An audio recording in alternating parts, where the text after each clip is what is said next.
یہ آج کل یہ مسئلہ بھی ایک کافی جو ایک فتنہ ہی بن گیا ہمارے ملک میں، سیدہ فاطمہ رضی اللہ تعالیٰ عنہا کی طرف خطا کی نسبت کی گئی۔ اصل میں ہے یہ بڑی ایک تعجب والی بات ہے کہ دوسرے لوگ ہمارے مخالف فرقہ، صحابہ کا دشمن فرقہ جو ہے، ان پر تبرہ کرنے والے، وہ اپنے محرم کے 10 دنوں کے ہر پروگرام میں وہ صرف آل بیت کے فضائل نہیں بیان کرتے، وہ صحابہ کرام پر، ابوبکر صدیق، فاروق اعظم، عثمان غنی رضوان اللہ علیہ مجمعین اور دیگر صحابہ پر طعن و تشنیع، اعتراضات کی بچھاڑ ہوتی، توہین، یہ ظلم کیا، یہ زیادتی کی، یہ ظلم کیا۔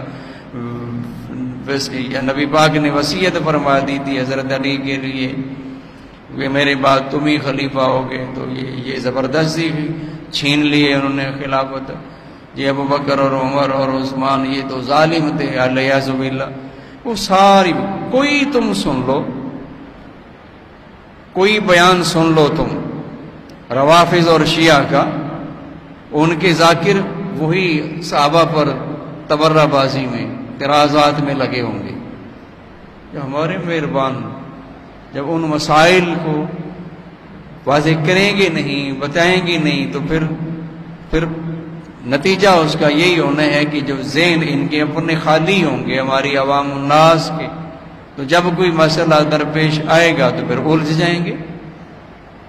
سیدہ فاطمہ زہرا محفوظ ہیں خطا سے، خطا سے محفوظ ہونے، یا خطا جو لفظ ہے یہ مختلف معنوں کے لیے استعمال کیا جاتا ہے عربی زبان کے اندر۔ خطا کا ایک معنی گناہ بھی ہے، خطا کا ایک معنی جو درست اور ٹھیک نہیں ہے وہ خطا ہے، خطا کا ایک معنی جو کام بندہ ارادے سے نہ کرے وہ فعل جو غیر ارادی طور پر ہو جائے وہ بھی خطا ہے۔ دیکھو روزہ ہو نا، تم روزہ ہوتا ہے تو وضو کرنے لگے بندہ، روزہ یاد ہے اس کو، اب کیا خیال ہے اس کے ارادے میں ہے کہ وضو کرتے ہوئے کولی کروں تو کوئی قطرات حلق سے نیچے گزر جائیں اور روزہ ٹوٹ جائے؟ ارادہ کر سکتا ہے کوئی بھی نہیں، بندہ یہ چاہتا کہ میرا روزہ ٹوٹ جائے۔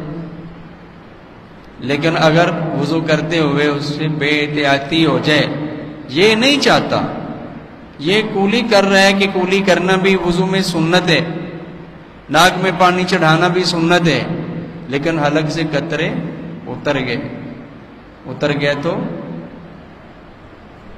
روزہ یاد ہے اس کو میرا روزہ ہے، یہ بھی یاد رکھیے، یاد ہو کہ میرا روزہ ہے، تو پھر غیر ارادی طور پر حلق سے قطرے نیچے اترے تو روزہ ٹوٹ گیا۔ فقہائے کرام اس کو فرماتے ہیں یہ خطا ہے، یہ فعل خطا ہے اس کا، یعنی بال ارادہ نہیں کیا اسی لیے اس پر کوئی کفارہ نہیں ہے، گناہ نہیں ہے اس پر۔ روزہ کیا، اس کے بدلے میں ایک روزہ رکھنا پڑے گا اس کو، روزہ ٹوٹ گیا ہے لیکن گناہ نہیں ہے۔ تو خطا کا یہ معنی ہے جو درست اور ٹھیک نہیں ہے، جو عمل بھی، جو فعل بھی، اسے بھی خطا کہتے ہیں۔ خطا کا لفظ کئی معنوں میں بولا جاتا ہے۔ تو سیدہ فاطمہ طیبہ طاہرہ محفوظہ عن الخطا ہیں، اس کا مطلب کیا؟ یہاں خطا گناہ کے معنی میں ہے، گناہ سے محفوظ ہے، اللہ نے حفاظت فرمائی، گناہ سے محفوظ ہے اللہ کی حفاظت کے ساتھ۔ اس کا یہ مطلب نہیں ہے کہ ان سے کوئی غیر ارادی فعل بھی نہیں ہو سکتا، یہ بھی ناممکن ہے، یہ مطلب نہیں ہے۔ اس کا یہ مطلب بھی نہیں ہے کہ کوئی شرعی حکم، شرعی مسئلہ میں وہ کوئی ایسی رائے بھی نہیں قائم کر سکتی جو درست نہ ہو، ہو سکتا ہے ایسی ریب کہ ہم کریں جو شریعت کے حکم کے موافق نہ ہو، ایسا ہو سکتا ہے۔ اسے دوسرے لفظوں میں اجتہادی خطا کہہ لیتے ہیں۔ یہ گناہ نہیں ہے۔ ایک بہت بڑا عالم فقیہ کسی شرعی مسئلے کے بارے میں غور کرتے ہیں تو جو وہ رائے قائم کرتے ہیں وہ اصل جو حکم شرعی ہو اس کے خلاف ہو تو اسے خطا کہیں گے۔ یہ خطا گناہ نہیں ہے۔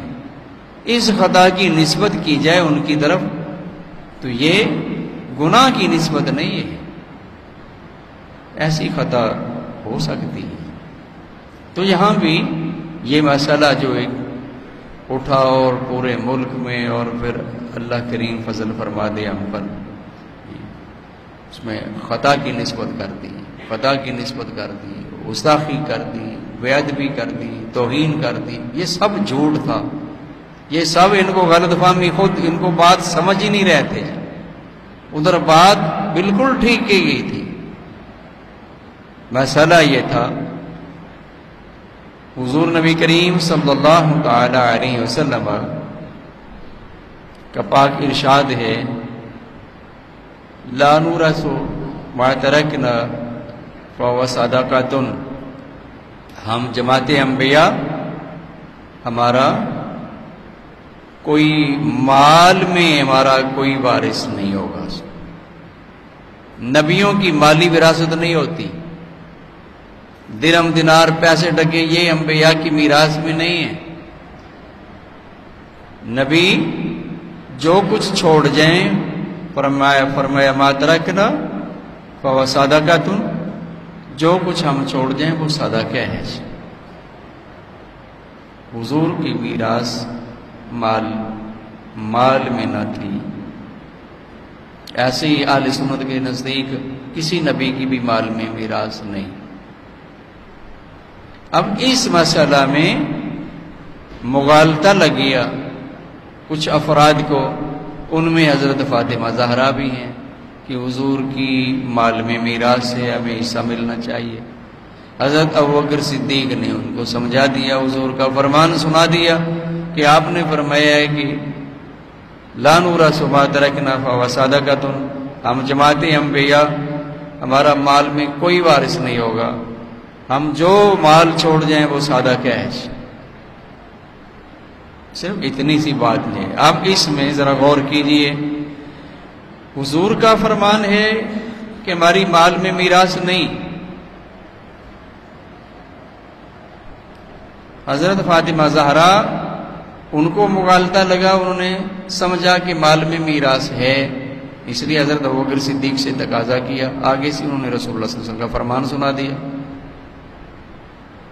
اب یہ ان کی رائے حدیث نبوی کے شرع کے حکم کے خلاف تھی کہ نہ تھی؟ رسول اللہ کا پاک فرمان تو تھا کہ انبیاء کی میراث نہیں۔ حضرت فاطمہ زہرا کو غلط فہمی ہوئی، انہوں نے سمجھا کہ میراث ہے، اسی لیے سوال کیا تو امیر المومنین خلیفہ اول نے وضاحت فرما دی، حضور کا فرمان سنا کر انہیں مطمئن کر دیا۔ یہ نظریہ جو قائم کیا کہ میراث نبی پاک کی ہے اور ہمیں وراثت سے حصہ ملنا چاہیے، یہ حکم شرعی کے خلاف تھا۔ یہ نظریہ ان کا اور یہ مطالبہ ان کا یہ درست نہیں تھا، بس صرف خدا کا یہ معنی۔ اسی مسئلہ میں بات ہو رہی ہے، فدق مطالبہ فدق مانگنے میں، فدق کا تقاضا کرنے میں خطا پر تھی۔ کیا مطلب؟ فدق کا مطالبہ کرنے میں ان کا موقف اور ان کا یہ مطالبہ یہ شرع شریف کے حکم کے خلاف تھا، درست نہیں تھا۔ یہ کچھ کہا گیا، اس پر طوفان برپا کر دیا گیا۔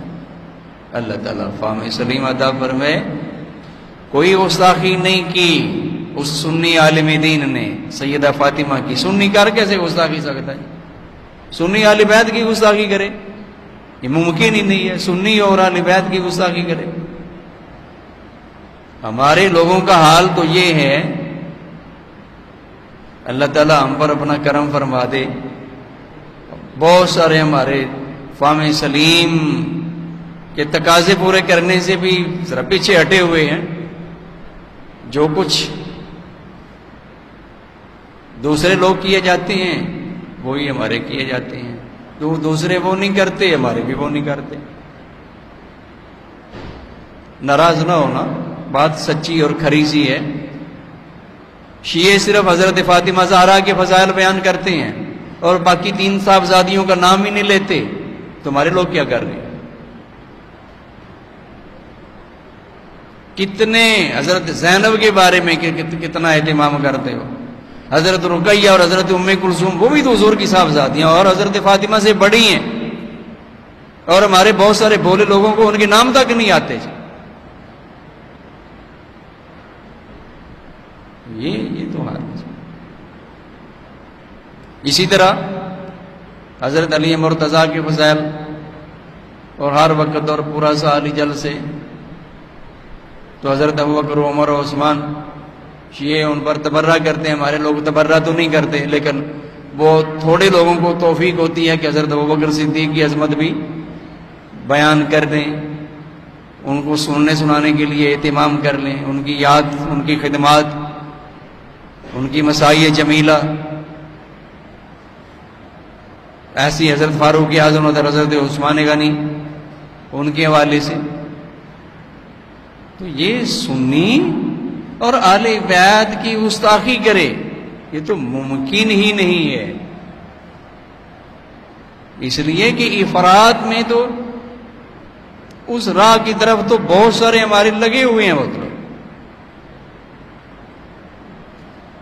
چاہیے یہ کہ حضور نبی کریم صلی اللہ علیہ وسلم کی ساری اولاد، حضور کے سارے اہل بیت، حضور کی پاک ازواج، ناراض نہ ہونا، امہات المومنین کے نام آتے ہیں سب کو، ہماری مائیں، حضور کی پاک بیویاں، کیا ہر سنی کو ازواج مطہرات کے نام بھی آتے ہیں؟ حضور کی پاک بیویوں کے نام بھی آتے ہیں۔ ان کی عظمت، ان کے فضائل، ان کے مناقب بیان کرنے کا اہتمام اور جلسے اور محافل ہونا تو دور کی بات ہے۔ وہ کیا ہے، وہ چند بس شخصیات گن رکھی ہیں اور بس وہ اسی پر لگے ہوئے، اور بس اللہ ہمارے اوپر رحم کر دے۔ اس لیے کوئی گستاخی نہیں کی گئی حضرت فاطمہ زہرا کی۔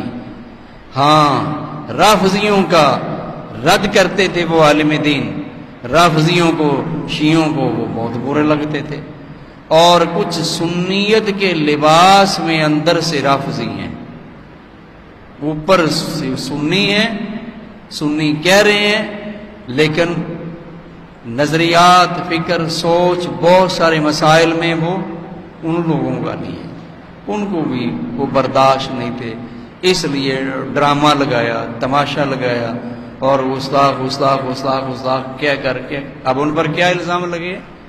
انہوں نے کہا فاطمہ زہرا خطا پر تھی جب فدق مانگ رہی تھی۔ FIR میں جو الزام ہیں وہ کیا ہیں؟ اگر آپ جو لوگ وابستہ ہو اس سے کچھ دلچسپی رکھتے ہو ان کو پتہ ہوگا۔ انہوں نے کہا جی توہین رسالت کی، توہین اہل بیت کی ہے، توہین قرآن کی ہے، تکذیب قرآن کی یعنی قرآن کو جھٹلایا ہے، توہین مذہب کی ہے، مذہبی دہشت گردی کی ہے، یہ الزام لگائے گئے ان پر، اور ان کو سزا دلوانا چاہتے ہیں، موت کی سزا۔ یہ کیا ہے؟ یہ ہماری کمزوریاں ہیں۔ اللہ تعالیٰ ہماری کمزوریوں کو دور فرمائے اور ہمیں مسلک حق کے ساتھ وفاداری کی توفیق نصیب فرمائے۔